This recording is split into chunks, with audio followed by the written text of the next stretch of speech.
కాకినాడ జిల్లా పిఠాపురం శ్రీపాద వల్లభ మహాసంస్థానంలో శ్రీపాద వల్లభ జయంతి సప్తాహ మహోత్సవాలు ఘనంగా ప్రారంభమయ్యాయి.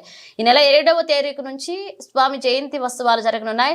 ఈ ఉత్సవాల్లో భాగంగా ఆలయాన్ని పచ్చిపూలతో అలంకరించారు. ఇక స్వామివారి పార్థకులకు తెల్లవారుజాము నుండి విశేష అభిషేకాలు నిర్వహించారు. అనంతరం స్వామివారిని సర్వాంగ సుందరంగా అలంకరించి ధూపదీప నైవేద్యాలు సమర్పించగా భక్తులు ఈ పూజలో పాల్గొని తీర్థ ప్రసాదాలు స్వీకరించారు. ఈ సందర్భంగా ఆలయ ఈవో సౌజన్య ప్రభాకర్ మీడియాతో మాట్లాడుతూ స్వామి జయంతి ఉత్సవాలు అత్యంత ఘనంగా నిర్వహిస్తున్నామని భక్తుల కొరకు అన్ని ఏర్పాట్లు చేస్తామన్నారు.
పిఠాపురం శ్రీపాద శ్రీవల్లభ మహాసంస్థానంలో స్వామివారి జయంతి మహోత్సవ కార్యక్రమాలు ఈరోజు సెప్టెంబర్ 1వ తారీఖు నుంచి సెప్టెంబర్ 7వ తారీఖు వరకు నిర్వహించడానికి మరి అన్ని ఏర్పాట్లు అత్యంత వైభవంగా ఏర్పాటు చేశాము. అలాగే మన గౌరవనీయులైన ఉప ముఖ్యమంత్రి వర్యులు శ్రీ పవన్ కళ్యాణ్ గారు కూడా సామాన్య భక్తులకు అధిక ప్రాధాన్యతనిస్తూ దూర ప్రాంతాల నుంచి వచ్చే భక్తులకి ఎటువంటి ఇబ్బందులు లేకుండా అన్ని ఏర్పాట్లు చేయాలని చెప్పేసి వారు కూడా సూచించారు. అలాగే మేము కూడా భక్తులకి ఎటువంటి ఇబ్బందులు లేకుండా ఉచిత భోజన సదుపాయం అలాగే వసతి సముదాయం అన్నీ కూడా ఏర్పాటు చేశామని చెప్పేసి తెలియజేశాం.